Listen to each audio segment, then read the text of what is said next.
오늘 이 대림절 첫 주일 되기도 하고 또 한 해 동안 우리와 함께 하신 하나님 은혜에 감사하면서 우리 같이 연약하고 부족한 나를 주의 일꾼 삼으신 것 감사하고 주께서 때마다 일마다 함께 하시고 또 잘했다 칭찬해 주시는 그 은혜를 기억하면서 하나님으로부터 칭찬이 있으리라, 이런 제목의 말씀으로 은혜를 나누려고 합니다. 사람들은 칭찬받기를 좋아합니다. 칭찬은 고래도 춤추게 한다, 그런 말이 있어요. 고래도 춤추게 한다. 그래서 칭찬을 다 기쁘게 생각하고 그렇게 말합니다. 그런데 사람들로부터 칭찬받는 것도 참으로 귀하지만 오늘 우리는 기대할 것은 하나님께로부터 칭찬받는 거예요. 착하고 충성된 종아, 잘하였도다, 그런 칭찬을 우리가 받기를 원하는 겁니다. 사람에게 칭찬받는 것도 물론 중요하지요. 하나님께로부터 칭찬받고 사람들로부터 칭찬받는 것은 사도를 도와서 7집사를 세울 때도 바로 세우는 근거가 그것입니다. 어떻게 세우느냐? 주님께서 사도들이 분주함을 아시고 이제 세우게 되는데 그 7집사를 성령과 지혜가 충만하여 칭찬받는 사람 7을 택하라. 성령과 지혜가 충만하고 칭찬받는 사람 7명 택해라, 그렇게 말씀합니다. 여러분, 성령과 지혜가 충만하는 것은 하나님께서 인정해 주시고 칭찬해 주실 만하기에 주의 성령이 충만한 겁니다. 성령이 충만한 것은 주의 영이 임하시는 거예요. 그래서 성령이 충만하고 하나님이 기뻐하시고 하나님이 칭찬하실 만하니까 지혜도 주신 겁니다. 그러니까 하나님께로부터 칭찬받는 사람이지요. 그리고 사람들로부터도 인정받는 사람. 어떤 사람들은 주의 일에 힘쓰고 교회에서는 잘하는 것 같은데 세상에서는 평판이 좋지 않아요. 그러면 사람들로부터 칭찬받는 사람이 못 되는 것입니다.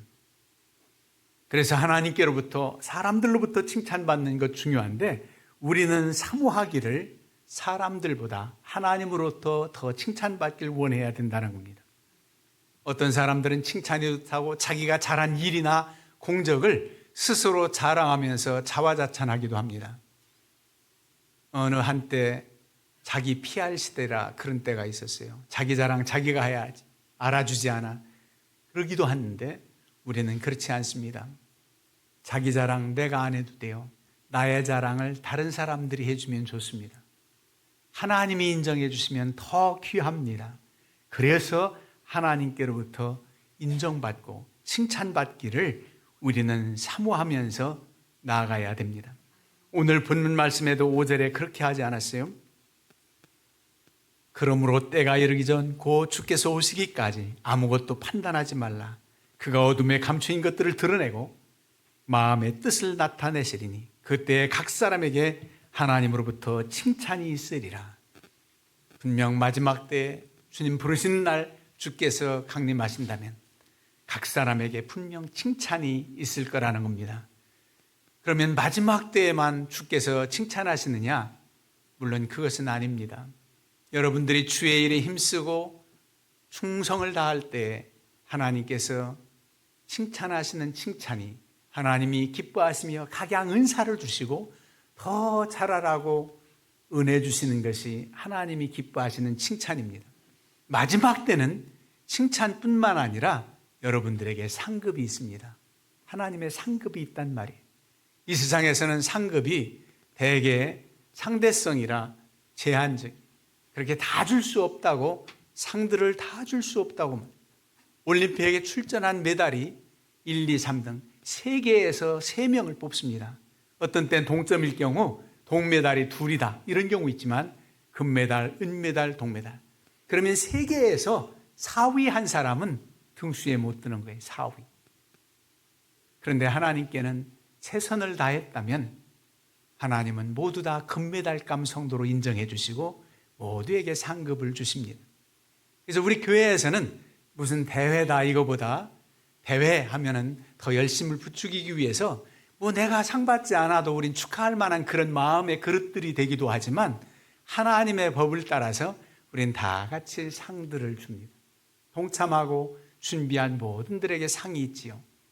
하나님의 상은 그렇습니다. 하나님의 칭찬도 내가 너희들에게 칭찬할 것은 그저 소수 몇몇밖에 안 돼가 아니라 하나님 귀히 여기시고 합당한 자들, 그를 사랑하고 최선을 다한 하나님의 일꾼들을 하나님께서는 칭찬해 주십니다. 잘했다고 인정해 주신단 말입니다. 여러분, 하나님께서 칭찬해 주실다 할 때 얼마나 감격이 놀랍습니까? 큽니까? 세상적으로 내가 잘나서 칭찬받을 만하기에 칭찬받는 게 아니라 그렇게 출중하고 그렇게 잘났다고 하는 사람들도 하나님 앞에서 한없이 낮아지고 한없이 겸손해서 하나님께서 나를 택하신 것, 그래서 이 주의 일꾼 삼으신 것에 감격함으로 일하는 일꾼들이 한둘이 아닙니다. 대부분 그렇습니다.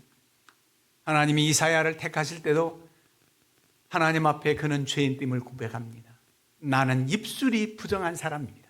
입술로 말로 범죄하고 실수한 많은 나는 그런 사람입니다. 그랬더니 주님께서 고쳐 쓰시잖아요. 고백하니까 제단 숯불을 가져다가 입술을 찢으면서 하나님께서 깨끗게 하시고 쓰십니다. 많은 이들이 약하다는 거예요. 난 부족하다는 겁니다. 사도 바울이 얼마나 많이 배웠고 얼마나 좋은 집안에서 잘 나가던 사람 아닙니까? 그런데 하나님께 쓰임받을 때 한없이 초라하고 연약한 모습을 고백합니다. 부활하신 주님께서 다메섹 도상에서 그를 만나 주실 때 그는 이렇게 말씀합니다. 부활하신 주님께서 맨 처음에 게바에게 보이시고 베드로에게 보이셨다고 그러지요.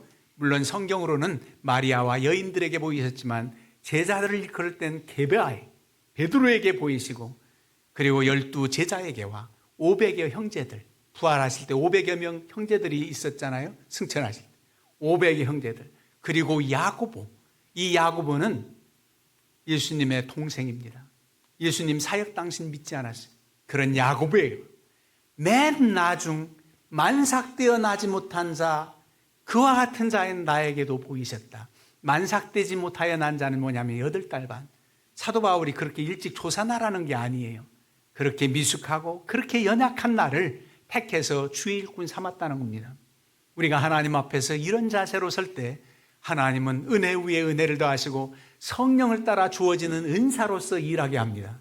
어느 누구도 자신이 잘나서 자신이 했다고 하는 것을 자랑하지 못하도록 하나님께서 우리를 그렇게 쓰시는 겁니다.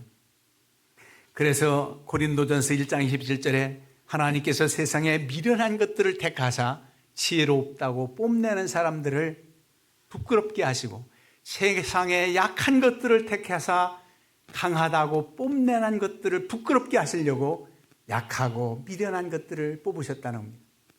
그렇게 세웠다는 겁니다. 세상에 천한 것들, 정말 세상 사람들이 그렇게 알아주지 않을 그런 이들을 하나님께서 은혜로 불러주시고 세워주셨다는 말입니다. 다윗 집안 형제들 여러 형제 가운데 막내 숫자에도 잘 치지 않는 다윗을 하나님은 쓰십니다. 하나님께서 쓰시고자 할 때 하나님을 얼마든지 만지시고 고치셔서 쓰시는데 그 하나님을 사랑하고 하나님 앞에 겸손히 부복하여 하나님의 은혜와 능력을 구하는 자를 하나님은 그렇게 쓰십니다. 하나님 없어도 된다고 뽐내고 교만한 사람은 하나님이 쓰실 수가 없습니다. 겸손한 자를 하나님이 그렇게 쓰신다는 말입니다. 여러분, 우리 어렸을 때 큰 돼지가 새끼를 낳으면 여러 마리를 낳습니다. 여러 마리, 10마리 이상 나요. 먹일 젖도 없어요. 한 마리씩 다 젖을 물리면은 못 먹는 돼지 새끼가 뭐냐면 우리 어려서 기억이 아마 맞을 겁니다. 문열이라고 그래요. 문열이. 문열이 하면은 문을 열고 제일 먼저 나왔다는, 자궁문을 열고 제일 먼저 나온 돼지 새끼가 제일 약해요. 제일 젊어서 낳은 장녀가 튼튼할 수 있는데 사람은 이 동물 돼지는 문열이가 제일 약해요. 그래서 제대로 다른 새끼들 동생들에게 치여서 젖도 잘 못 먹어요. 그래서 문열이는 거의 죽게 되거나 그런 경우도 많아요. 그런 연약한. 그래서 하나님께서 우리의 연약함을 알라고 그렇게 사도 바울처럼 고백을 한다면 맨 나중 만삭되어 나지 못한 자와 같은 나, 그랬다면 정말 그 생각이 번뜩 들어요. 문열이와 같은 나, 이렇게 치이고 저렇게 치이고 알아주지 않는 나, 이런 우리를 하나님은 부르셨단 말이에요. 하나님께서 우리 자신을 알라고 야곱에게도 이사야서에 보면 지렁이 같은 야곱아 그랬어요. 여러분, 우리의 연약함을 하나님께서 아시고 몰라서 부른 게 아니에요. 하나님은 그를 의지하고 그의 지혜를 구하고 그의 능력을 구하는 이들에게 그야말로 힘주셔서 감당하게 하신다는 겁니다. 그래서 주의 일꾼 삼으시는 거예요. 그리고 우리를 칭찬해 주십니다. 칭찬하시기를 기뻐하시는 주님이십니다. 그러면 칭찬받기 위해서 우리는 어떤 자세로 임해야 되는가? 어떤 일꾼이 되어야 되는가? 오히려 앞부분에 나와 있습니다. 오늘 말씀 1절 이하에 보면 사람이 마땅히 우리를 그리스도의 일꾼이요, 그리스도의 일꾼이라는 거예요. 하나님, 우리 주님의 일꾼이라는 거예요. 세상의 일꾼이야. 하나님이 세우셨다는 겁니다. 그리스도의 일꾼이다. 이제 당회가 열리면 임원들이 세워지고 각 부서에서 선교회에서 또 회장님을 뽑고 일할 일꾼들을 뽑고 그러지요. 그런 일을 맡아서 더 충성해야 되고 더 겸손히 일해야 될 일꾼들을 뽑을 때 우리 선교회에서 뽑았지 뭐 당회 때에 목사님이 세웠지 뭐 이렇게 해서 안 됩니다. 우리를 통해서 세워졌어도 바로 하나님이 세우셨다. 하나님이 나를 불러 세우셨다. 이게 바로 소명감입니다. 그리스도인들은 큰 사명을 맡기 전에 소명감이 충만해야 됩니다. 하나님이 불러서 나를 이 일 맡기셨다.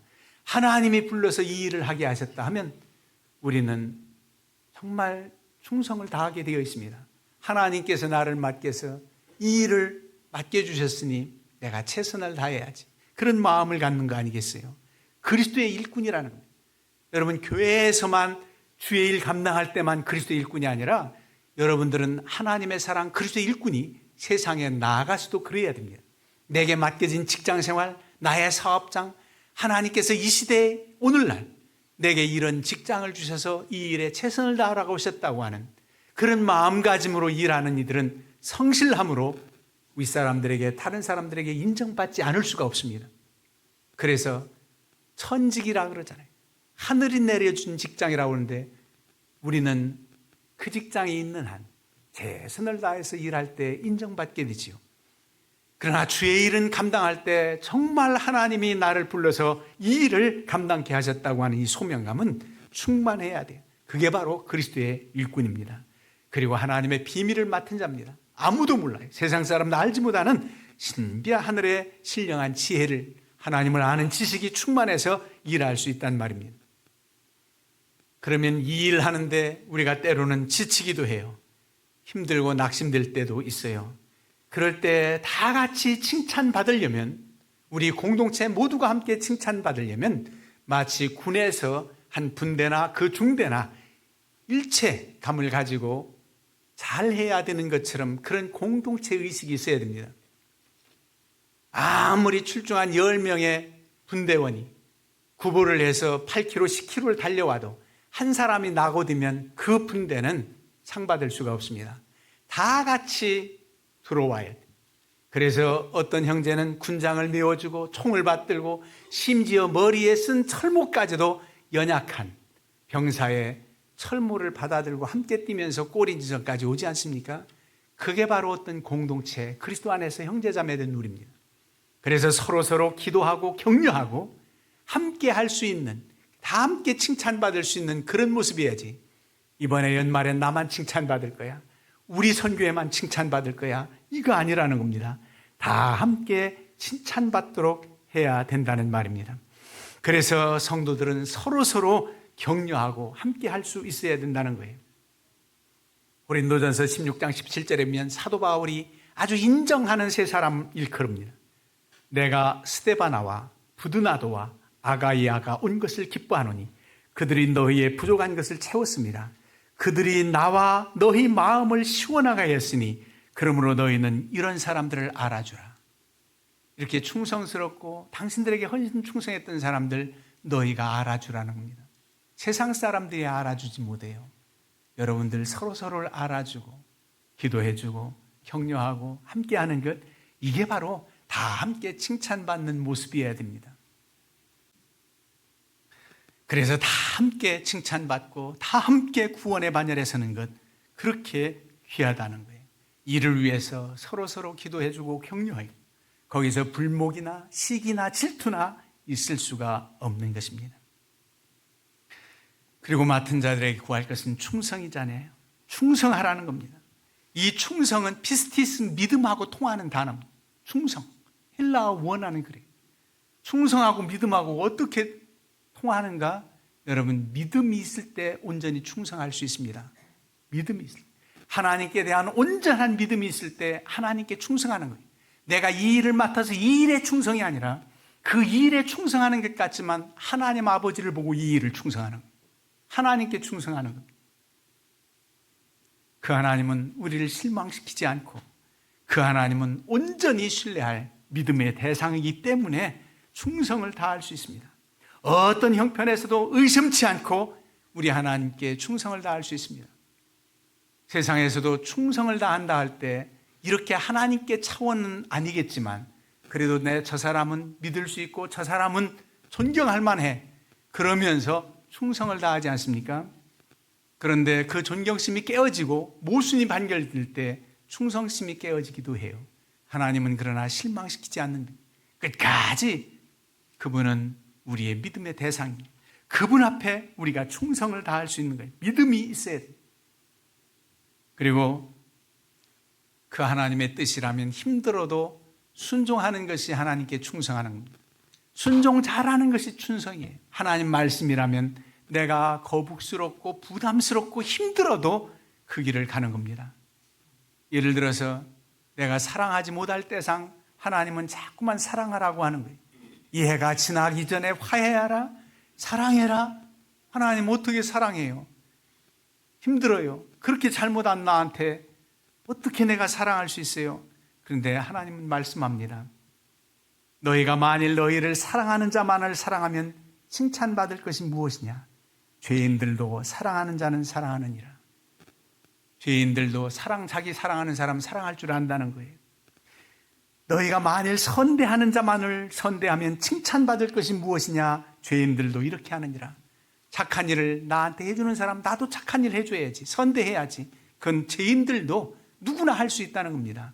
그러지 못하는 자들까지도 사랑할 수 있고 선대할 수 있다면 그게 바로 하나님께로부터 칭찬받는 사람이라. 참으로 힘들지요. 어렵지요. 그런 마음을 가지고 주의 사랑의 은사를 구한다면 하나님께서 얼마든지 그렇게 할 수 있습니다. 하도록 힘듭니다. 하나님이 나를 위해서 죽으시기까지, 우리 주님께서 나를 위해서 죽기까지 사랑하셨는데 내가 어찌 죽도록 충성하지 못할까? 그런 마음가짐으로 하게 되어 있습니다. 그리고 충성을 다하면서 하나님의 일을 감당할 때 어떤 다른 사람들의 부정적인 말이나 행동, 비판에 낙심하지 말아야 됩니다. 오직 주님만 바라봐야 됩니다. 사도 바울은 오늘 본문 3절에 너희에게나 다른 사람에게나 판단받는 것이 내게는 매우 작은 일이라. 나도 나를 판단하지 아니하노니. 다른 사람에게 내 평판이 어떻고 나를 비난하고 나를 욕해도 나는 그거 개의치 않겠다는 겁니다. 내게는 매우 작은 일이라. 우리는 누가 조금만 얘기해도 발끈하고 감당 못해. 큰일로 여겨요. 그런데 그건 작은 일이라는 거예요. 여러분, 오해가 풀려지겠지. 물론 내가 책망받을 만하여서 누가 권고한다면 그건 감사함으로 받아야 되는 것이고, 정말 내가 잘못돼서, 아니 잘못되지 않았는데도 잘못한다면 하나님이 아시겠지. 별거 아니야. 그렇게 하면서 나갈 수 있어야 된다는 거예요. 그리고 나도 나를 판단하지 않겠다는 거예요. 주의 사명을 감당하면서도 야, 이 정도면 잘했지, 괜찮았지, 그러면서 자화자찬할 필요도 없다는 겁니다. 물론 사도 바울은 일하면서 이렇다는 거예요. 4절이면 내가 자책할 아무것도 깨닫지 못하나. 스스로 책망할 일이 없다는 거예요. 이런 정도로 주의 일 감당할 사람이 어디 있겠어요? 스스로 자책할 것 아무것도 없다. 거리낌이 없다.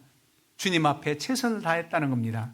그런데도 의롭다함을 얻지 못한다. 왜? 나를 판단하실 이는 주님이시라. 나타난 것으로만도 아니라 주님은 내 중심을 보셔서 나의 불충한 모습도 주님은 아시기에 내가 이 정도면 거리낄 것 없지 라고 했다고 해서 주께로부터 의롭다함 받지 못한다는 겁니다. 주님이 아실 일이라는 거예요. 다른 사람들의 판단이나 나 스스로도 판단할 것 없이 그저 주를 향해서 최선을 다해서 달려간다는 겁니다. 마지막 때 칭찬받기까지 그렇게 한다는 겁니다.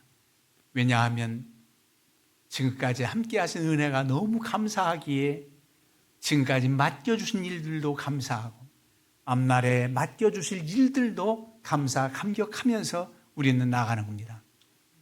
여러분 마태복음 6장 34절에 그러므로 내일 일을 위하여 염려하지 말라. 내일은 내일이 염려할 것이요 한날의 괴로움은 그날로 족하니라. 그 말씀이 있습니다. 내일 일을 위하여 염려하지 말라. 오늘도 염려하지 않은 것 같이 내일도 염려하지 말라. 먼저 성경에는 개역 성경은 내일 일은 내일 염려할 것이요 그랬는데 이번 번역 성경 개역 개정이 더 분명합니다.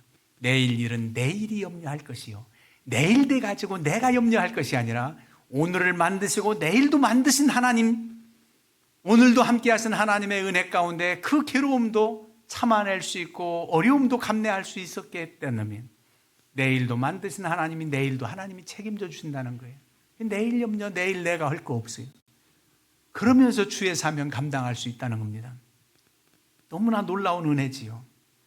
한날의 괴로웠는데 하나님께서 그래도 이기게 하시고 내일에 대한 우리는 소망이 있습니다.